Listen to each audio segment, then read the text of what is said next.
pinagpalang araw po ng Panginoon sa ating lahat. Purihin ng Diyos. At tayo pumili ay hindi sa pagkakasama pa sa bahay-sambahan ng ating Diyos. Pwede ba ngitian po yung katabi nyo sa kanan, sa kaliwa?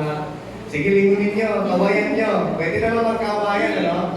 Alam nyo po, ito yung isang nakakamiss sa ating mga pagsamba, yung nagkakabayan, nagyayakapan, no? Pero hindi pa natin magagawa yun ngayon na yan eh. Kasi alam po natin na tayo nag-iingat pa rin po at sumusunod pa rin po tayo sa mga patakaran ng gobyerno. At, pero purihin ng Diyos kasi nandyan siya. Kaya sabihin mo sa katabi mo, salamat sa Diyos. Git mo, salamat sa Diyos. Andiyan ka. Andiyan ka. Diba? Sipin niyo, pagka wala siya dyan, di upuan lang yung katabi mo. Diba? Pero purihin ng Diyos, nandyan po kayo. At ako po ay nagpapasalamat din sa Panginoon. At tayo po ay magkakasama ngayong umagang ito. Amen po ba? Palakpakan po natin ang Diyos.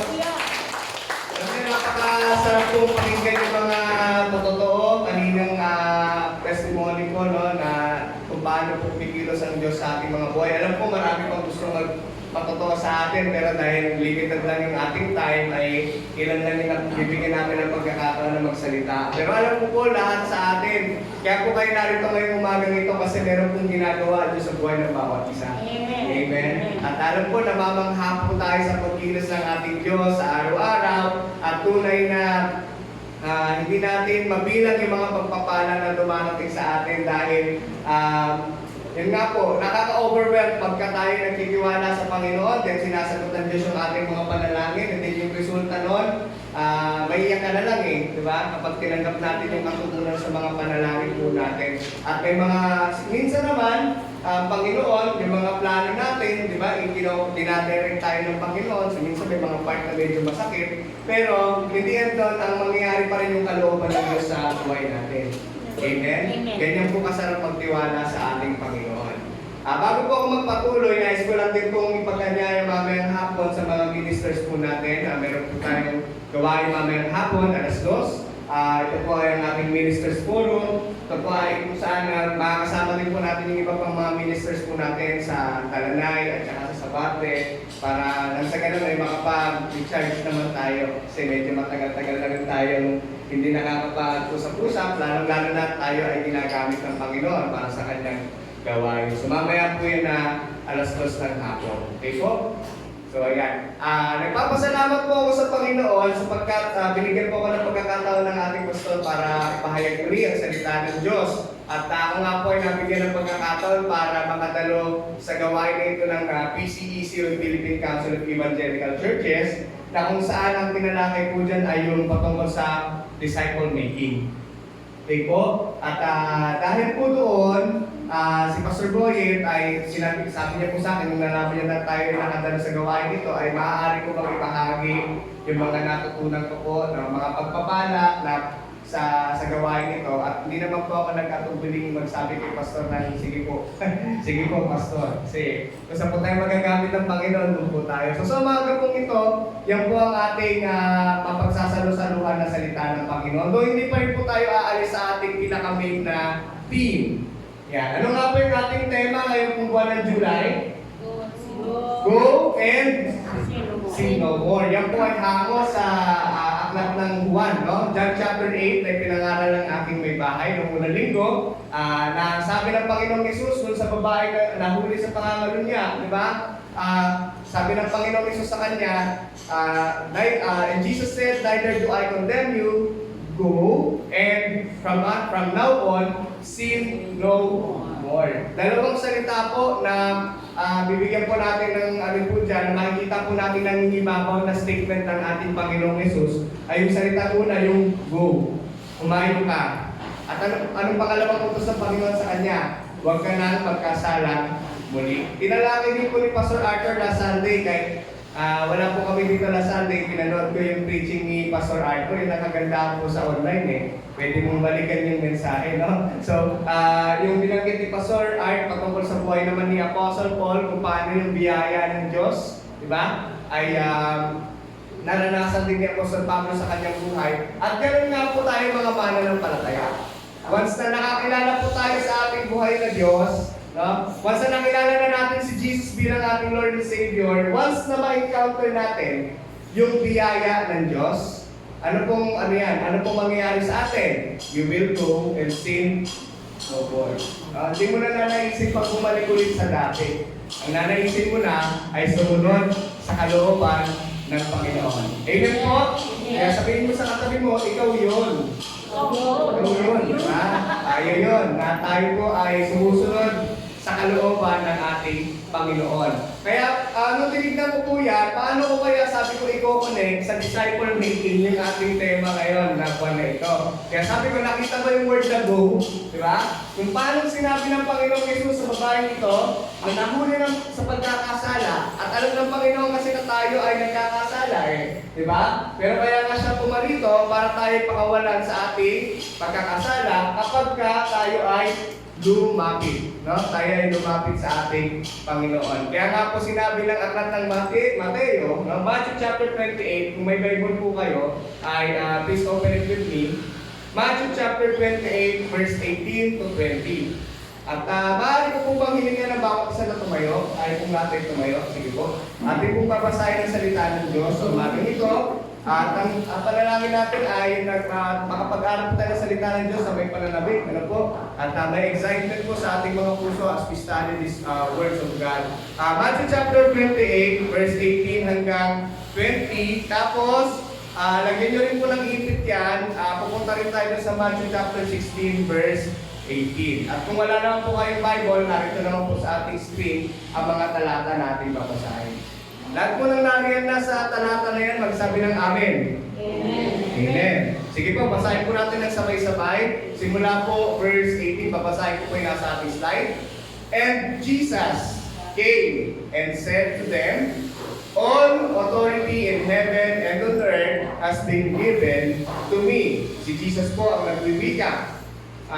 Verse 19, 20, go therefore and make disciples of all nations, baptizing them in the name of the Father and of the Son and of the Holy Spirit, teaching them to observe all that I have commanded you, and behold, I am with you always to the end of the age. Basahin din po natin yung sinabi ng Panginoong Jesus kay Pedro sa Matthew chapter 16, verse 18. And I tell you, you are Peter, and on this rock I will build my church, and the gates of hell shall not prevail against it. Pagpalain mo Diyos sa pagkabasa ng kanyang salita, tayo po'y sumandaling manalangin sa umaga pong ito. Yes, Lord God. Hallelujah. Panginoon, maraming pong salamat sa umagang ito. Lord, kami po ay nagagalak sapagkat minsan tayo sumapit na naman po ang araw na ito ng linggo na ikaw po ay aming masamba, Panginoon, sa Spirit katotohanan. Lord God, salamat po sa buhay ng bawat isa na nato na dinako po sa iyong bahay-sambahan upang makinig ng iyong salita. Dalangin po namin na lahat po ng aming mga mapag-aaralan sa umagang ito ay aming pong patuloy na maunawaan, Lord God, yung kalooban mo sa amin bilang mga anak mo, Lord, yung pagkatawag mo sa amin, Lord God, na kami iniligtas mo, tinubos mo ng iyong dugo, Panginoon Diyos, at tunay, Lord God, meron pong misyon na pinapagawa po kayo sa amin, kaming mga nakaranas ng iyong biyaya, Panginoon. Kaya Lord God, sa oras na ito, hayaan mo, Panginoon, na ang iyong Santong Espiritu ang siyang kumilos, Panginoon, sa puso namin, Panginoon, sa puso ng bawat isa. Anumang kahadlangan, Lord God, sinasaway po namin ito sa pangalan ni Jesus. At tunay, Lord God, na ang mga salita mo lamang, ang siyang pamutawi, Panginoon, kalooban mo lamang ang mapahayag sa umagang ito, Lord God. Gamitin mo lang ang iyong lingkod, ngunit ikaw po, Panginoon, ang siyang maluwalhati, maitaas, Panginoon,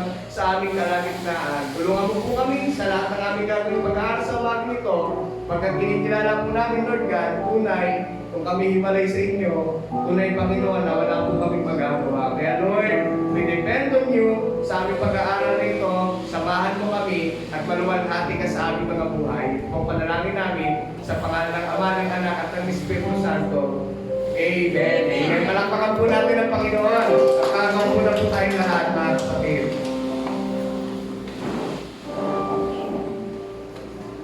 Napakaganda pong mga talata yan, mga kapatid. Ano po? Kaya po ang ating topic sa umagang ito ay somehow ay kinorelate pa rin natin doon sa ating overarching theme na Go and Sin No More. Kasi po yung Go and Sin No More is kapahayagan ng biyaya. Tama po ba yun? Tingnan po. Ang nakaranas nga po ng biyaya ay pumalakpak sa Panginoon. Yung nakaranas ng biyaya ng Panginoon. Amen. Alam niyo po, lagi na natin sinasabi, kung hindi tayo sa biyaya ng Diyos, wala po tayo. Diba? Kung wala tayo, hindi tayo makapaglilingkod sa Panginoon, hindi tayo makaaaway sa Panginoon, hindi tayo makapapanalangin sa Panginoon, kundi dahil sa Kanyang biyaya. Dahil mapagbiyaya ang ating Diyos. Kasi pag sinabi natin biyaya, siya po ang nagkaloob sa atin nun. Amen? Amen. Alam ng Panginoon kung ano po yung ating kalalagayan bilang mga tao. Alam po ng Panginoon kung gaano tayo makasalanan, di ba? Kung makasalanan, pero ang Diyos sa Kanyang habag at sa Kanyang biyaya, inabot niya tayo. Kaya purihin ang Panginoon. Ngayon, tayo nakaranas sa biyaya ng Panginoon. Di po ba? Lahat kayo, pumalakpak kanino na sinabi ko, ang nakaranas ng biyaya ng Panginoon ay pumalakpak sa Panginoon, di ba? Ngayon naman, dahil naranasan po natin yung biyaya ngayon ng Diyos, hindi naman po natin mapipigilan ng ating sarili na sarilinin niya yung naranasan nating biyaya sa Panginoon. Tama po ba? Amen. Kaya po merong uto, may atas ang Panginoon sa atin. Ano po? Go and make disciples. Kumbaga, hindi na lang ito sa ating sariling personal na karanasan, kung hindi ibahagi din naman natin sa iba.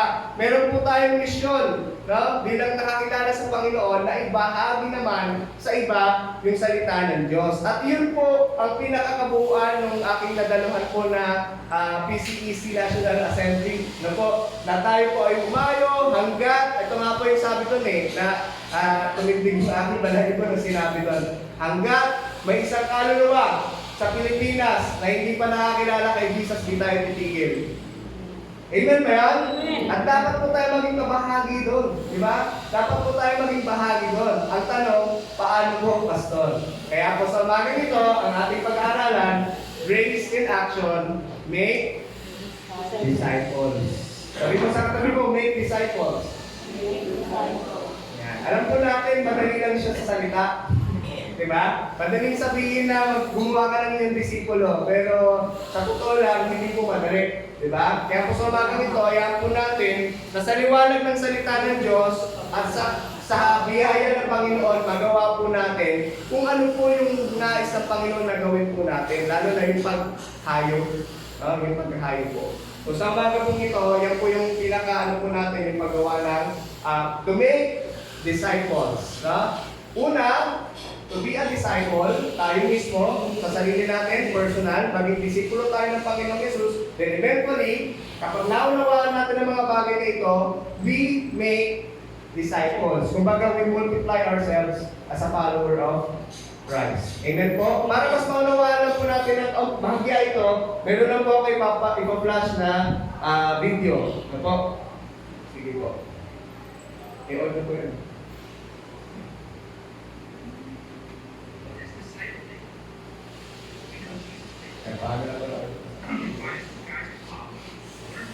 And being students.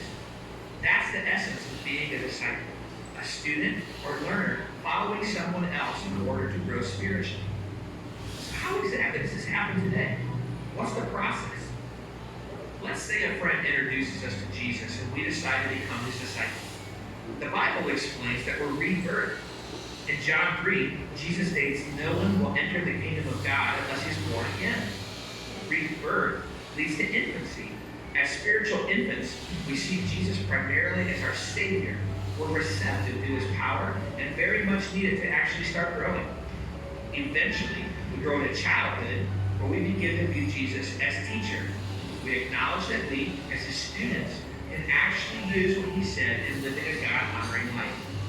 As we transition into adolescence, we submit more and more areas of life to Jesus' authority. More than a student, we willingly set aside opinions and preferences to serve his agenda. After all, he is Lord and we are his servants. Growth culminates not simply in adulthood, but in parenthood. We're now co-laborers with Jesus as friends. Maturity means that a disciple makes disciples. It's multiplication, fruitfulness. We're partners with him in the art of disciple making. In John 15, Jesus said to his disciples, I no longer call you servants, because a servant does not know his master's business. Instead, I have called you friends, for everything that I learned from my Father I have made known to you. Parents make disciples intentionally and relationally by knowing, living, and giving away the gospel in a way that fosters the same growth in others that they've experienced themselves. Jesus' plan to make disciples builds on every level. So what is disciple making? A gospel-centered movement where every follower of Jesus does what he does in the way that Jesus did it. Discipleship, following Jesus. Disciple making, following me as I follow Jesus. Okay. So, thank you po. Napakalinaw po ng bilangin po dyan, dalawang bagay mga kapatid patungkol sa disciple making. At I hope na maging interested po tayo at maging part po tayo ng movement na ito. Amen po? Kaya basahin po natin. Number 1, discipleship. Sige, basahin nga po natin. Ano po ibig sabihin ng discipleship? Following Jesus. Yun yung unang tanong. Are we following na ba, sumusunod na po ba tayo sa ating Panginoong Jesus? Are we following Christ na ba already?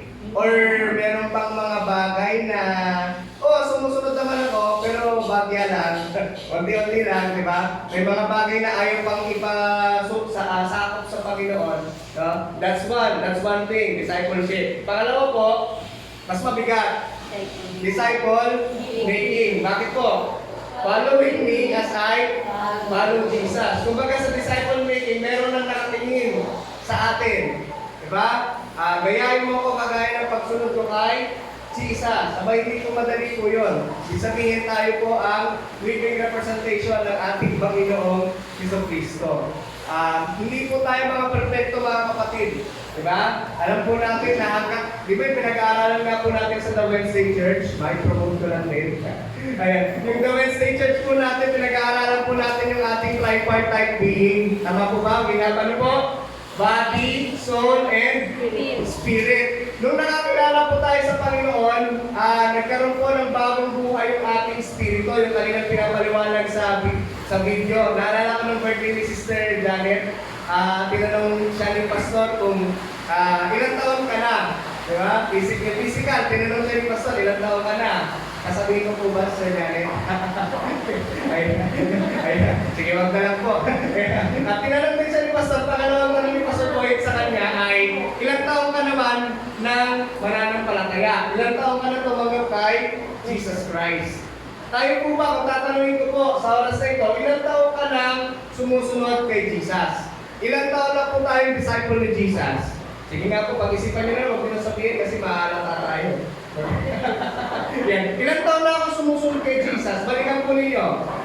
Balikan po ninyo yung taon. Ako po kasi, as far as I remember, 2006 po ako nung nakakilala sa Panginoong Jesus. Pero that doesn't mean na tuloy-tuloy na talaga ako, no? Ibig sabihin ay, marami pang mga turns, marami pang mga pagkadapa, marami pang nangyari no? Kasi I was only 14 years old nung nakakilala ko ako kay Jesus. No? At hindi ko pa po talaga lubos na naunawa yung mga bagay-bagay. Kaya po, meron pong tinatawag ang discipleship na proseso. O meron siyang tinatawag na stages.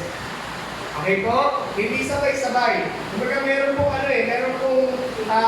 meron pong mga levels na kung saan yung po nakakategorize po yung ating pagiging disciple or follower of Christ. So number 1, nakikita po natin dito sa chart na ito, syempre, para tayo maging disciple, dapat daw tayo po ay ma-born again. Hindi po yung ibig sabihin na ma-born again, ipatin ka ng business na mediator. Hindi po ibig sabihin na gano'n na. Ibig sabihin po na ma-born again, makilala mo si Jesus sa iyong sarili bilang Panginoon, tanggapin mo siya bilang Panginoon at tagapagligtas ng iyong buhay. Kaya ngayon yung tanong ko kanina di ba yung una kong tanong ko, kilala mo na ba si Jesus at sumusunod ka na ba sa Kanya? Kasi pwede pumupunta ka sa loob ng ating church or nanonood ka ngayon ng video na ito, pero wala ka pa talaga kay Jesus. Diba na? Kung makikita po ninyo, mamaya mababanggit yan Si Jesus palaging may mga sumusunod sa Kanya ng mga crowds, di ba? Pag nagpapagaling si Jesus, di ba maraming mga tao, di ba? Anong tawag po doon? Mga OC, diba? Ganun na, di ba? Mga tao sumusunod sa Kanya, pero hindi naman talaga habang sumusunod sa Kanya. Kung hindi, gusto lang nilang makita, pero curious lang. Diba? Ano kaya yung ginagawa ng Panginoong Jesus? So, ganoon po. Tayo, para maging tunay na disipulo tayo ng Panginoong Jesus, number 1 requirement po, dapat we must be born again. Kasi sabi ng John 3:3, unless you will be born again, ano po, you cannot see the kingdom of God. At hindi po tinutukoy doon yung physical. Alam naman natin yun, kung mabasahin yung John chapter 3, si Nicodemus naging philosopher nung ibig sabihin ng Panginoon, ibig sabihin ng guro, babalik ulit ako sa sinapupunan ng aking ina, tapos sulit ako. Hindi yung ka-philosopher ni Nicodemus, pero hindi niya kasi naunawaan na Kumbaga yun ngayon tinatawag na spiritually dead. Ang pinag-uusapan kasi doon yung spiritual na buhay, hindi ko physical. So kapag tayo po ay na-born again na, kapag nakakilala na tayo sa Panginoon, at kung kayo nga po ulit ay nanonood ng ating Wednesday Church na nababanggit ni Pastor Boyen, ay kapag nakakilala ka na sa Panginoon, ang i-desire na yung mula sa spirit natin, mag-flow into our soul. Diba? Magta-translate sa ating kaluluwa na ang susundin na lamang natin ay kung ano yung gusto ng Panginoon sa ating buhay. Diba? Last week, diba? 2 Corinthians chapter 5, verse 17, ang kung sabi, if anyone is in Christ, he is a new creation. The old has gone, the new has come. Diba? Wala na yung dating pagkatao. Pero ibig sabihin pa noon ay hindi na tayo makakagawa ng pagkakasala. Yun nga po yung nililinaw natin Diba? Dahil nandito pa rin tayo sa mundong ibabaw na ito, patuloy pa rin tayo makakagawa ng pagkakasala. Pero ang kaibahan, hindi mo na sinasadya yung pagkakasala na yun. At hindi mo na ninanais na gawin yung kasalanan na yun. Kasi nga, una sa lahat, nakakilala ka na kay Jesus as your Lord and Savior. At alam mo na, nakasalanan yun at masama yun, hindi nakakaluwa natin sa Panginoon yun. Amen po? So ayun. Pagkatapos natin makakilala kay Jesus, hindi po naman agad grown up man. Tayo nga, di ba, nagsimula rin tayo, baby. Di ba? Parang kagaya kay Sister Linda, pagka sa layingin, di ba, nagsisimula sa tiyan muna, di ba, chine-check up muna. Ayan, sila Sister Linda, nandito rin pala, praise God. Ayun po, di ba, nagsisimula sa sinapupunan, conception, di ba? At pagkatapos, may stages na pinagdadaanan sa kanyang paglaki ng bata. Ganoon din po tayo mga mananampalataya. Nung tayo po ay tinanggap natin si Jesus bilang ating Lord and Savior, nagsisimula tayo sa baby steps. Kailangan ng gabay, hindi ko alam hindi ko alam yung mga ganyan bagay, ganito pala to, ganyan pala yan. Diba? So, tapos susunod, mula sa pagiging spiritual infant, spiritual child, so nakakalakad na, ito young adult, mayroon lang perspective patungkol sa kaya ng Panginoon, sa gawain ng Panginoon, di ba? Kasi mas lalo niya lang ini-immerse yung kanyang sarili sa Word of God. Tapos po ano nangyayari? He becomes a disciple maker. So kumbaga, tayo po mga mananampalataya mga kapatid ay hindi lamang po natatapos at nabanggit din naman yung Pastor White, hindi tayo natatapos na sa pagkakilala kay Jesus. Kung hindi tayo din, we multiply ourselves. Pinapasa natin kung sino yung nakilala natin Jesus sa buhay natin sa iba pang mga tao na hindi pa nakilala sa Kanya. Pero alam niyo po yung pinaka-the best na pagsisimulan po ng ating paggagawa ng disciple sa ating mga tahanan. Hello po. Sa ating mga bahay. Lalo na po sa mga parents po natin na narito. Diba? Magsimula tayo sa ating bahay. Hindi natin kinakailangan po natin, Pastor, pandemic na yun para tayo hahayo. Diba?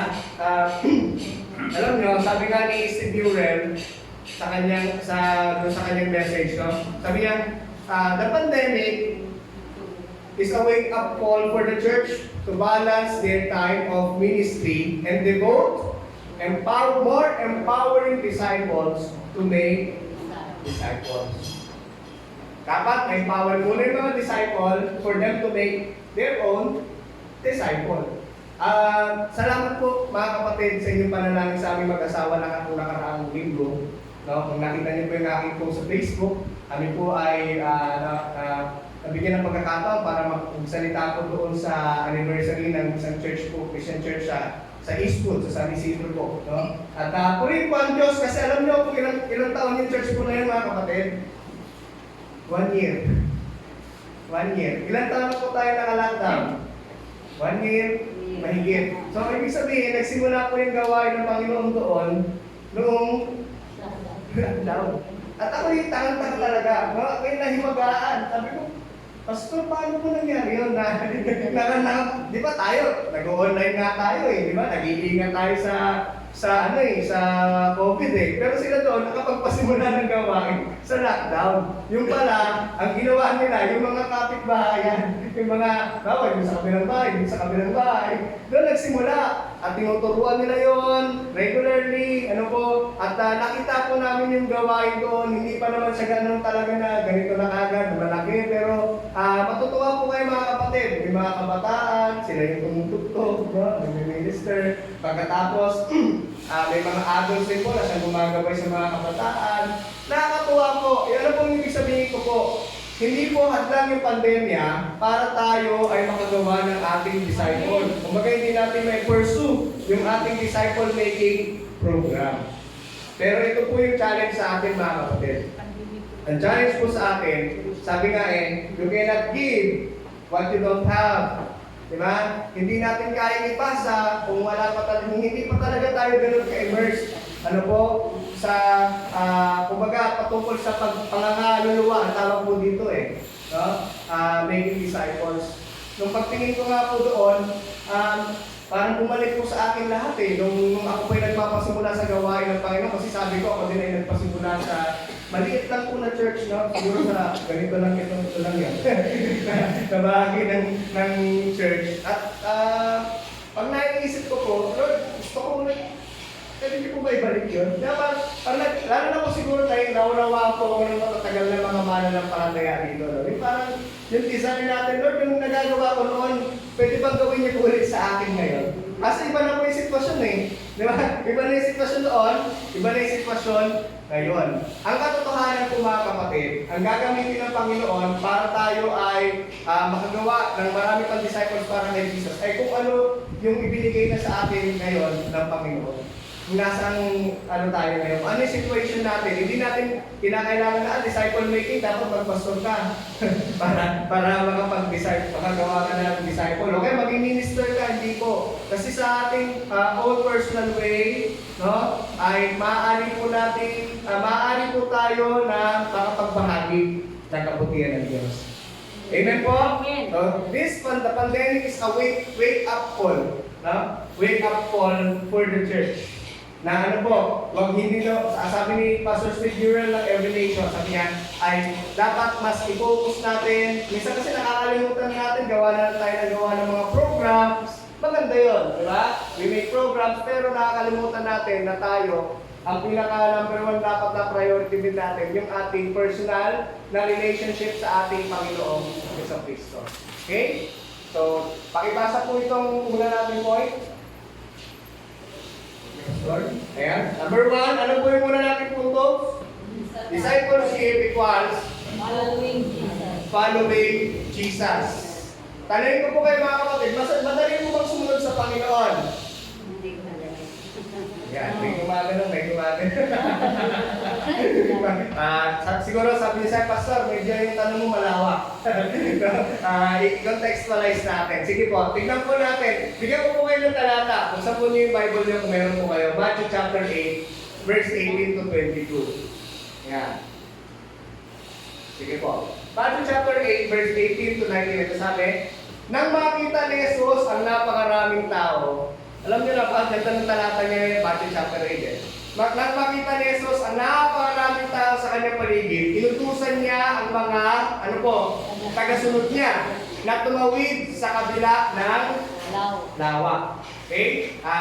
Imagine niyo po yung situation dito sa talata na ito na napakaraming tao na sumusunod kay Jesus. Alam niyo kung bakit maraming tao na sumusunod kay Jesus? Kasi kung babasahin niyo po yung mga talata sa chapter 8, ano mga ginawa ng Panginoong Jesus dyan? Nagpagaling, nagpapakita ng himala. So yun nga, yung sinabi ko sa inyo kanina, kapag nakakakita ang mga tao ng signs and wonders, di ba? Kapag nakakita sila ng mga miracles, doon nagkukumpulan yung mga tao. At yun ang nakikita nila kay Jesus. The problem is this.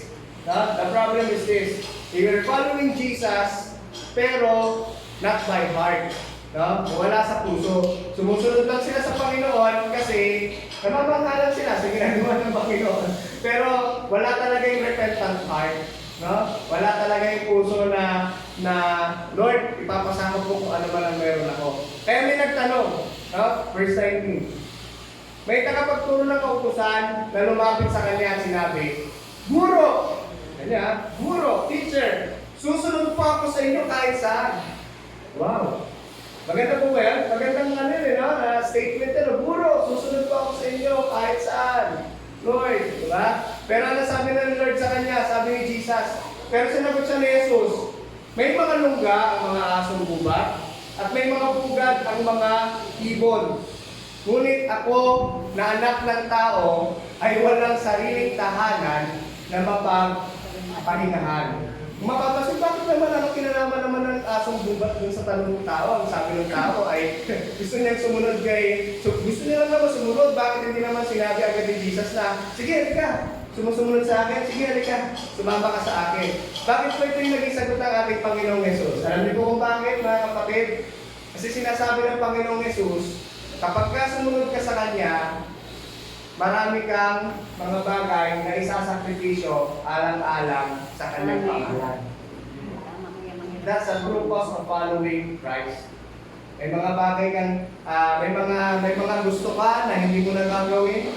No? Kasi bakit? Sabi nga niya, kahit yung anak ng tao, no? Siya mismo, wala siyang sariling tahanan na mapagpahingahan. Bakit? Alam po natin, hindi siya tinanggap sa kanyang sariling bayan.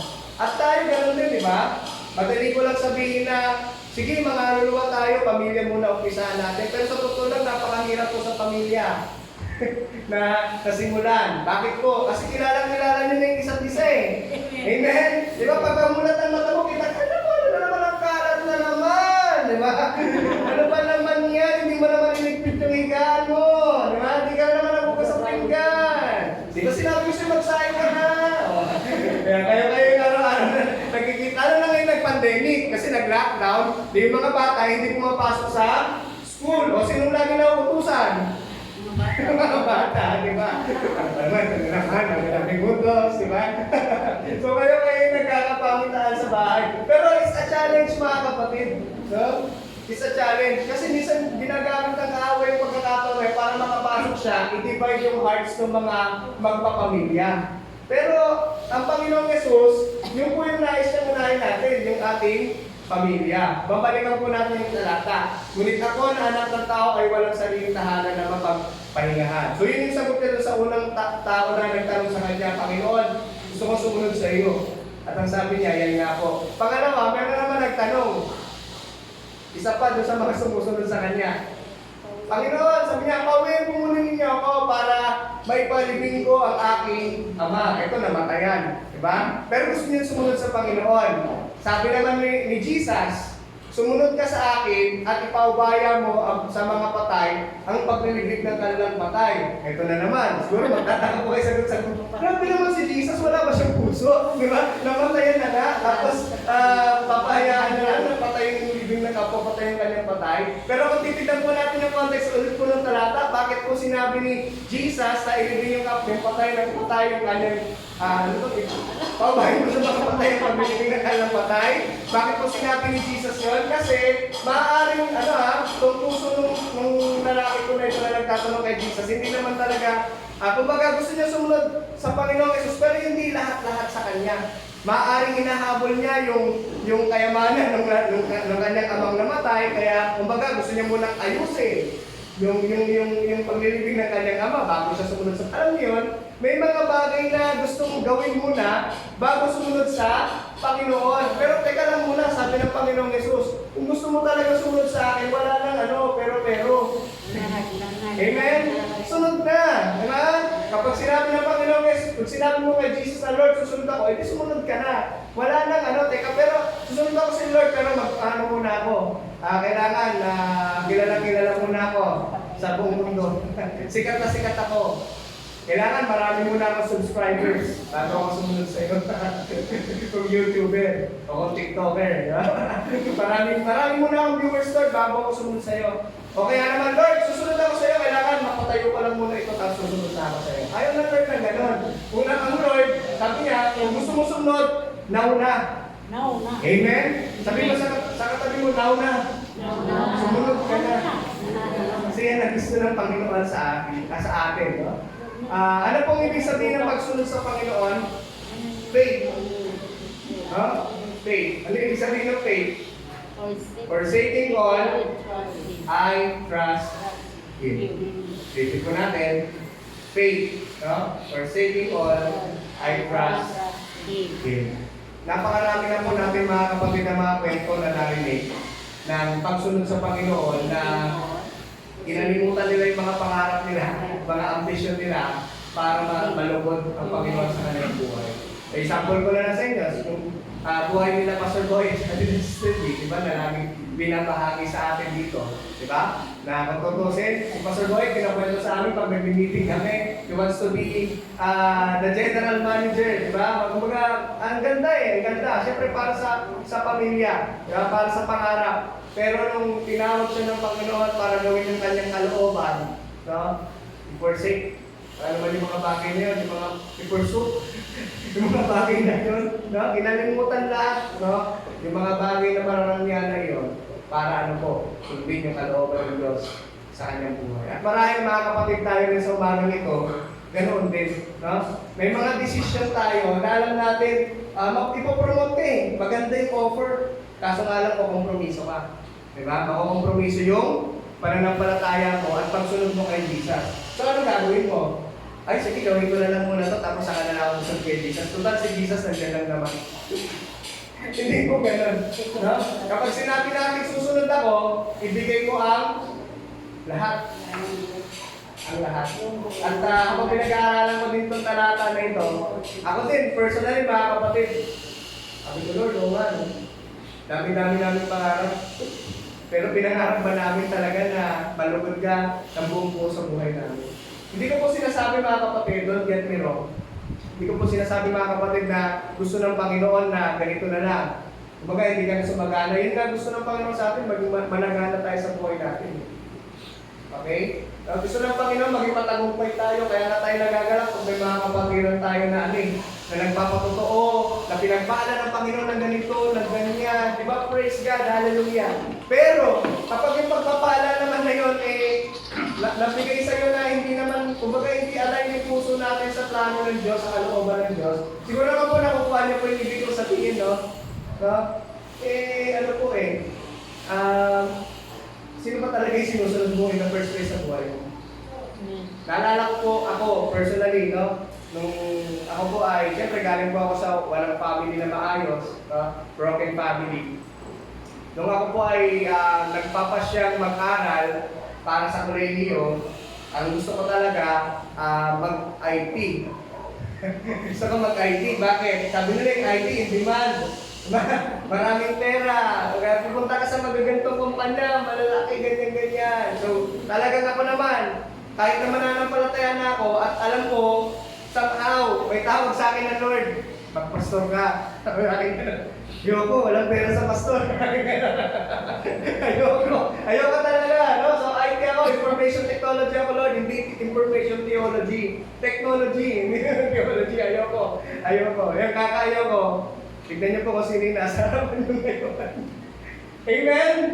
Kapag alam niyo po, ano man yung bagay na kalooban ng Panginoon, mangyayari yan. Pero again, gusto makita ng Panginoon sa puso natin, anak, seryoso ka ba? Talaga, nasumunod sa akin? Kung seryoso ka, you will forsake your all. No?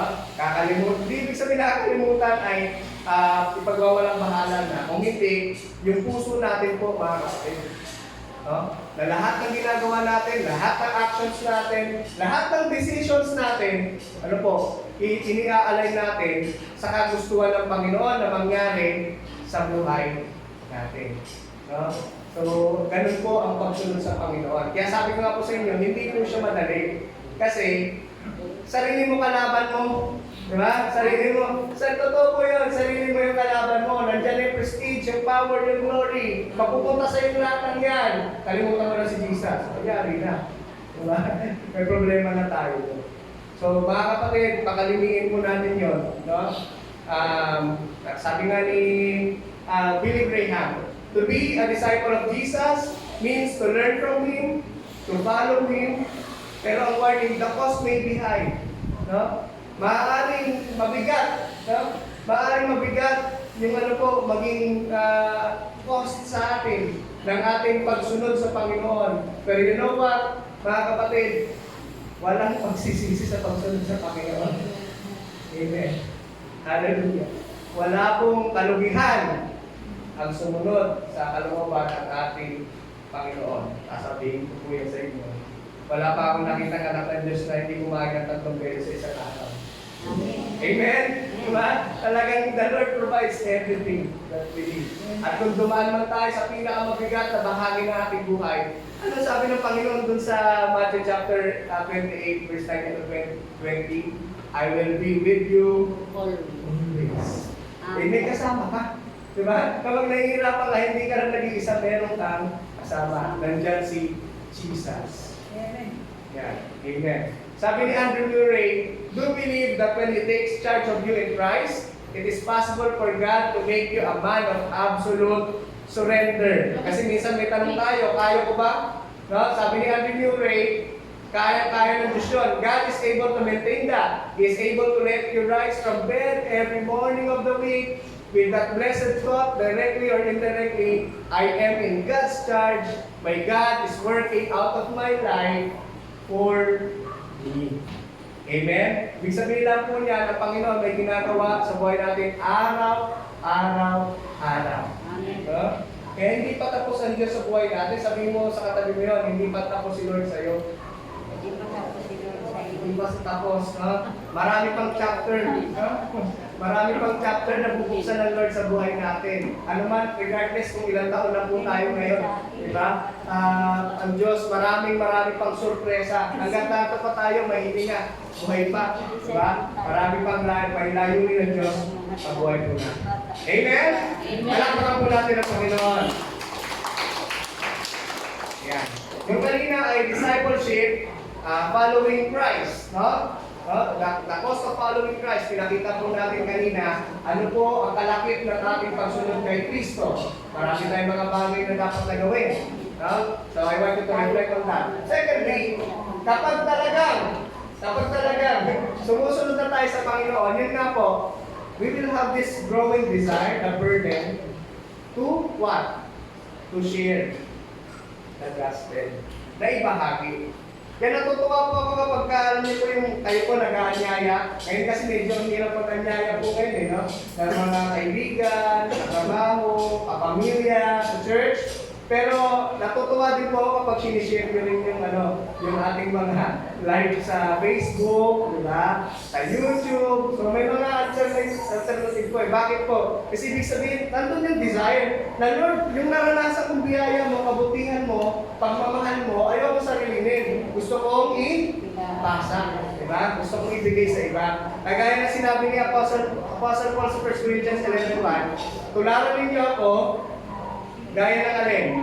Pagtulad ko kay Kristo. Follow me as I follow Christ. So yun po yun bilang discipler, no? Tayo mismo muna ang magpapakita na tayo ay tunay na disipulo ng Panginoon. And eventually, saka tayo makakagawa din ng iba pang mga mananampalataya na susunod din sa kalooban ng Panginoon.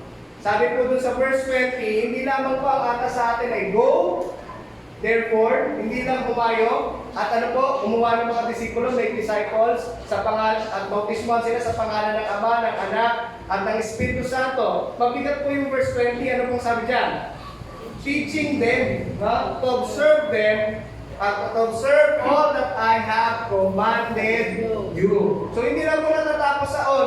Okay, nasabihan ko na siya, mahal sa ni Jesus. Tapos na yun. The end. At least nasabihan ko siya, hindi na siya pupunta ng kapamangan. Kasi nasabihan ko siya patungkol sa Panginoon. Hindi po yun. Kung hindi dapat, meron din po tayong layunin, bilang mga tagapangalap ng kaluluwa na turuan sila. Eh, pastor, hindi naman ako pastor. Hindi ako minister. No? Kunti lang yung kaalaman ko sa Word of God. Yun po yung challenge sa atin as we make disciples. In this disciple making, ang challenge po, number 1, ay we must engage our culture, no? Our culture and community with the gospel. We saturate it, no? We attract the crowds, no? Na ano po, na makita si Jesus. Merong isang movement, hindi ko pa alam kung alam niyo po yung movement na yan, nasa ang tawag na Make Jesus Viral. Make Jesus Viral. Ang ibig sabihin po nun, makita si Jesus sa buhay po natin. Hindi lang sa t-shirt. Okay? Alam po, maganda naman po. Ay, ako po, hindi pong take against it. Maganda yun. May t-shirt tayo na nakalagay, Jesus is my ganito, ganyan. Maganda po yun. Pero pinaka-buhay na patotoo, the living Bible, and the living proof that God is alive in you is your life in Him. Amen? Kaya sinasabi ko po sa inyo mga kapatid, hindi po ganoon kadali. Pero sa biyaya ng Diyos, we can prove it. Ayan, nilagay ko dyan. How can you engage your culture and community with the gospel? Ano bang sinishare po natin sa Facebook ngayon? Ayan, di ba? Ano po ba ang ating pinapanood sa YouTube? Ano po ba yung mga tinitweet natin sa Twitter? Yung mga medyo adults po natin, ano po ba yung napagkukwentuhan natin kapag tayo nagkikita-kita? Di ba? Napagkukwentuhan lang po ba natin ang kabutihan ng Diyos at naipapasa po ba natin sa iba? Kasi yung mga YouTube, Facebook, medyo ano yan technical yung term yan sa mga ano na. Pero alam ko, meron na rin kayo di ba? Yung mga women's po natin, may mga Facebook na po kayo di ba? How do you engage? Be intentional. Dapat makita talaga sa atin. No? As in, every post na gagawin po natin, pag-isipan natin, ito ba yung nagpapakita na ako'y tunay na sumusunod kay Kristo? May pastor naman, pipigilan mo pa yung selfie ko. Sabi ka naman, selfie ko na yun Okay lang po yun, masaya kami makita yung mga updates po ninyo. Alam nyo, nakakatawa naman makita yun, na ipakita natin yung ginagawa ng Diyos sa buhay natin. Okay po yun. Lalo na yung mukha natin, kagandahan ng Lord yun Diba? Ginawa tayo in His own image So, wala pong problema doon. Pero, pero, kapag ka medyo napupunta na tayo sa mga post, alam natin hindi naman dapat na i-share at alam natin magpo-post lang ng kaguluhan, kalituhan, diba? Yung something na maglilid sa kanila sa hindi magandang bagay, alam mo hindi na maganda, abay, pag-isipan mo natin muna. Sabi nga, think before you click.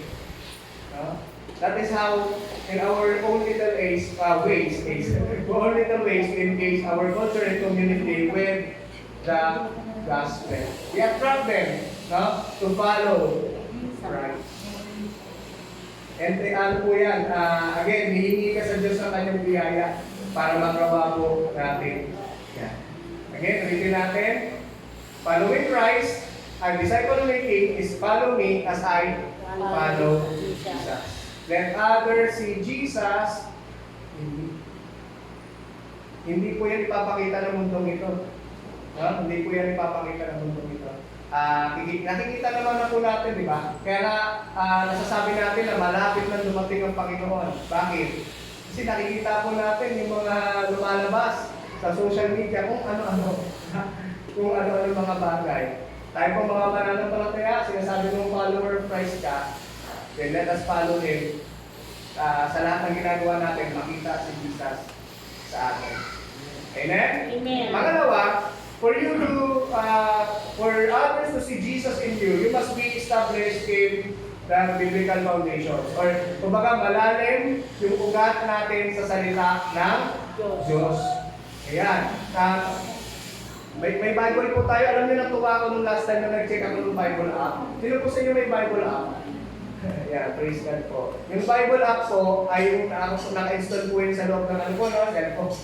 Ayan. At meron po yung meron na siyang audio Bible na halimbawa kayo po ay hindi na nakapagbabasa. Pwede nyo pindutin yung play at may magbabasa na sa inyo, binabasa na sa inyo yung Bible. At ayun pa, pwedeng Tagalog, pwedeng English. Kasi kung mga kapatid, hindi rin tayo makakapagbahagi ng kabutihan ng pag-ibig ng Diyos kung, tayo din, kulang tayo sa mga spiritual na bagay at kaalaman patungkol sa salita ng Diyos. Maganda naman po, alam natin yung John 3:16. Amen? Ano sabi Diyos? For God so loved the world. He gave His only begotten Son, that whosoever believes in Him will not perish but have everlasting life. Okay po yun. Pero pag yun na lang, sa Bible, paano pa? Bukod sa John 3:16, yung Jesus wept. The shortest verse of the Bible. Ibig sabihin ko po, magpakalalim pa tayo kasi alam nyo, tayo mismo mamamanga tayo pag nakilala natin si Jesus. Sabi nga, the best expression of your love is through giving your time. Through giving your time. Minsan, nag-give po ako dyan. Dahil sobrang daming kabalahan na nakakalimutan ng bigay ng panahon para sa pananalangin, sa pagbabasa ng salita ng Diyos. Pero we strive, na? We strive to survive. We strive para to grow. Hindi pwedeng papayag ako na sa isang linggo, hindi ako nakapagbasa ng Bible, hindi ako nakapanalangin. Lalo nga dapat yun sa isang araw. Diba? Hindi ako papayag na hindi ako nakapag-pray, hindi ako nakapagbasa ng Bible, hindi ako nakapag-share ng kabutihan ng Lord.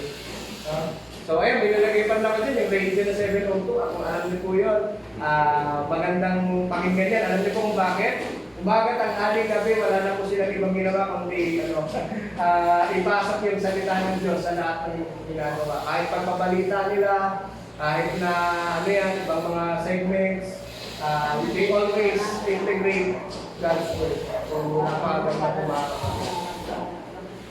Sabi nga po dito, discipleship is not about developing programs that will make them better Christians, but to simply introduce Jesus to the lost. No? Hindi lang po natin dapat ang paghabuhin o kung ano-ano pong mga bagay na dinadagdag natin sa discipleship. Simple-simple lang po yung discipleship. Introduce Jesus to the lost. Ano pa? Help them follow Jesus and hindi natatapos doon. Help them empower them to introduce Jesus to the lost again. So the cycle goes on and on and on. Yeah. Empower disciples to make disciples. Sino po yung disciple ni Jesus? Tasa kamay! Amen! Praise God! Parang iba, parang konti pa. Yeah. Nagulat. Nagulat eh. Pinahingat ko lang po kasi matatapos na tayo. Amen? So, we must be empowered. No? Paano tayo ma-empower? Sa salita ng Diyos, sa panalangin, sa pakikipag-usap sa mga kapatiran natin, at sa mga tao pa na nakakilala din kay Jesus. Pansinin po ninyo, pag nandito tayo sa church, di ba ang saya? Amen po ba? Bakit? Kasi isa tayo ng Espiritu eh. Amen? Di ba? Iwan yung Espiritu tayo. Lahat na tayo pinananahanan ng banal na Espiritu. Kaya sabihin mo ulit sa katabi mo, salamat kapatid. Nandito ka. Di ba? Salamat nandito ka. Kasi ang saya-saya po. Di ba? Kaya minsan pagkakakaunti tayo, nalulungkot may kalungkutan din eh. Di ba? Kasi hinahanap natin, bakit po natin hinahanap? Kasi isa tayo ng Espiritu. Diba? Eh, hinahanap po natin. Kaya mga kapatid, sa mga nanonood po kayo online, baka gusto niyo pong pumunta po dito sa church, magpa-attendance na po kayo sa GC natin. Kasi 50% pa po yung ating ina-accommodate. No? Empower disciples to make disciples. That is the discipleship process. Ang ating pong goal, tayo din naman, no? Ay makarating dun sa pinaka stage na kung saan tayo naman ang magbabahagi na. No? Hindi lang tayo yung laging napipid o pinipid. No? Kung hindi tayo naman ang mapipid na nung kabutihan ng Diyos. And again, the best way, no? The best place para ibahagi yan, umpisa natin sa ating tahanan. Kung sa ating tahanan ay wala pa tayo mga nade-develop na devotion time, family time. Maganda may family time tayo, pero mag-spend ka lang kahit 5 minuto, di ba? Para ibahagi mo yung isang talata sa Bible. Then makikita mo, ang saya ang sarap sa pakiramdam po nun, kayo mismo sa inyong tahanan, nag-aaral, nagdadalangin na. Hindi lang pagka Sunday, tapos okay na. Di ba? Kinakailangan po natin gawin po yun mga kapatid. Kasi para na po, lalo tayong lumago, para kagaya ng halaman. Di ba, tuwa tayo pag yung halaman, nakita natin na bulaklak. Amen? Sino sa inyo mga plantita rito? Di ba nakakatawa pag may bunga na, nagbulaklak, ang ganda ng halaman, di ba? Eh ba, mas nakakatawa po pag mga mananampalataya na bulaklak. Di ba? Ang mga mananampalataya ay Mawawala yung problema mo. Amen? Napakasarap kong sumunod sa Panginoon. Matthew chapter 28, verse 19 to 20, again, go therefore And make disciples of all nations, baptizing them in the name of the Father, and of the Son, and of the Holy Spirit, teaching them to observe all that I have commanded you. And behold, ito yung pangalan ng Diyos, I am with you always to the end of the age. Tandaan po natin palagi, sabi ni George Carey, at laging binabanggit sa atin ni Pastor Boyd ito, kung bakit din natin laging ipinupush yung disciple making. We must recall that the church is always one generation away from extinction. Sa mga young people, ay nakikita ko mga bata tayo nakasama, Chef Japet, si Mateo, ayan. The church is one generation away from extinction. Kapag hindi po natin na ipasa, yung pananampalataya na meron tayo, tapos na tayo. The end na. So alam po natin na ayaw po ng Panginoon, alam natin, sabi nga kanina ni Jesus, di ba? Kay Pedro, di ba? I will build my church, di ba? And the gates of hell will not prevail against it. Alam po natin, hindi tayo mababayaan ng Panginoon. Pero, kinakailangan din naman natin po kumilos para ano po, ibahagi yung salita ng Panginoon. So, unang tanong po sa atin mga kapatid sa umagang ito, are you already a disciple of Jesus? Alam po natin sa aming sarili. Pangalawa, if you are already a disciple of Jesus, are you making disciples for Jesus? Let us pray. Lagi po tayo mga kapatid sa umagang ito. Kanya ko pong lahat tumayo.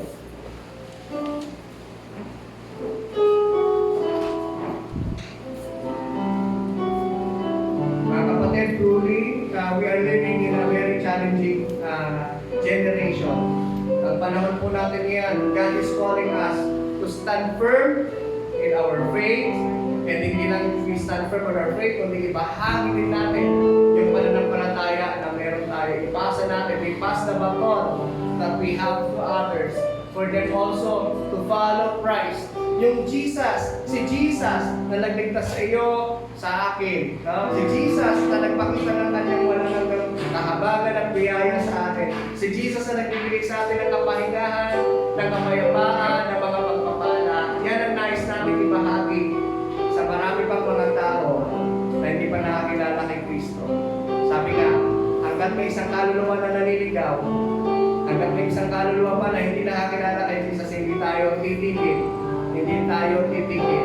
We will go and preach the gospel, and will teach them to obey whatsoever the Lord has commanded us to do so. Hallelujah. Aming Diyos, maraming salamat po sa pagkakataon nito, sa kapahayagan ng iyong salita. Salamat po sa mga kapatid kong kasama ngayon na nananambahan sa iyo sa bahay sa bahay na ito, ganun din sa nanonood o manunood pa ng recorded message na ito, Lord God. Salamat, Lord God, sa lahat ng kaparaanan. Alam po namin ang iyong salita ay umaabot, Panginoon. At hanggang ngayon, Lord, nagliligtas ka at magliligtas ka pa ng maraming mga kaluluwa na hindi pa nakakilala sa iyo bilang kanang Panginoon at Panginoon. Lord God, I just pray, Lord, sa bagong ito yung aming mga kapatiran na nandito sa bagong ito, Lord. Minsan sa dami po namin inaalala, inaasikaso, Lord God, na dami namin worries, Panginoon, nakakalimutan namin that we are your disciples, Lord God. And as your disciples, we have to share. We have to go and share the gospel. And we have to start it, Panginoon, sa aming mga tahanan, Lord. Salamat po, Panginoon, sa pagkasambagang ito na enlighten po kami ng iyong mga salita. Kaya dalangin ko, Panginoon, sa bawat isa na nandun sa loob ng aming mga sambahan at sa mga papanood, Panginoon, ng mensahe nito, makakapakinig ng mensahe nito. Lord God, empower us, Lord God. Empower us, Lord God. Empower us, Jesus, through your Holy Spirit, Panginoon, because We cannot do this, Panginoon, alone in our strength, Panginoon. Hindi namin magagawa ito dahil sa aming sariling lakas, sa sarili naming talino, sa sarili naming kakayanan, Lord God, kundi magagawa lamang namin ito because of your grace, Panginoon. Dahil, Panginoon, naranasan po namin ang inyong kahabagan. Ipapasa din naman namin itong aming karanasan na ito sa mga hindi pa nakakilala sa iyo, Panginoon. Maaaring sa kapatid namin, Lord God, na hindi pa nakakilala sa inyo, sa magulang namin, nanay at tatay namin na wala pa sa iyo, sa kapatid namin, Lord God, na wala pa sa iyo, kamag-anak namin, Lord God, na wala pa sa iyo, mga katrabaho namin, Lord God, na araw-araw namin nakakasama na wala pa sa iyo, mga workers, kung may mga businesses man kami, mga magagawa namin na wala pa sa iyo, Lord. Mga kapitbahay namin, Panginoon, na hindi pa nakakilala sa iyo, Lord, gamitin mo kami, Lord. Gamitin mo kami, Lord. Bigyan mo po kami ng mga kaluluwa na ilalapit sa banan mo, Panginoon. Panginoon, lagay mo sa puso namin yung burden, Panginoon, na people are dying, Panginoon, araw-araw maraming namamatay at hindi pa nakikilala ka, Panginoon. So, Panginoon, bigyan niyo po kami ng urgency, Panginoon Diyos, na nagawin ito, Panginoon Diyos. Tulungan mo kami, Lord God. Empower us, O Lord, through your Holy Spirit, Panginoon. Gawin po namin ito, una sa lahat sa aming mga sarili, Panginoon. Palaguin po kami, Lord. As we follow you, Panginoon, maraming mga distraction, maraming mga patibong, baka na ang aming kaaway. Ngunit, higit pa kami sa mapagtagumpay, Lord God, sapagkat you have overcome everything, Panginoon. At kami din naman, mga anak mo, Lord God, ay mapagtatagumpayan po namin ang lahat ng ito sa pangalan ni Jesus. In Jesus' mighty name, Lord, alam po namin, magagawa po namin ang iyong atas na pinapagawa sa amin. Lord God, as we depart this place, Lord, I proclaim and declare your blessing, pag-blessing, Panginoon, sa bawat isa na narito, Panginoon, sa bagong ito. Lord God, ang iyong mga pagpapala, ang iyong pagsama, Lord, sa kanilang mga buhay, anumang mga decision sa kanilang gagawin, Lord. May it glorify your name, Panginoon, and we don't take any compromises, Panginoon Diyos, kundi susundin namin, Panginoon, kahit mahirap, kahit masakit, Lord. Dahil tinawag mo kami na sumunod sa inyo, gagawin po namin ito sang-ayon sa iyong kalooban, sang-ayon sa iyong salita, Panginoon Diyos. Samahan mo po kami, Lord God. Pagalingin niyo po, palakasin ang mga nanghihina. Pagpalain, Panginoon Diyos, ang bawat isa at ingatan, Panginoon Diyos, lalo-lalo na po sa sitwasyon namin kinakaharap sa kasalukuyan. Maraming salamat po, Lord God. Salamat sa iyong pangako that you will be with us always, even to the end of the age. Salamat po, Panginoon. Pinupuri ka namin pinamasalamatan sa pangalan ng Ama, ng Anak, at ng Espiritu Santo. Amen. Amen. Palakpakan po natin ang ating Diyos. Amen.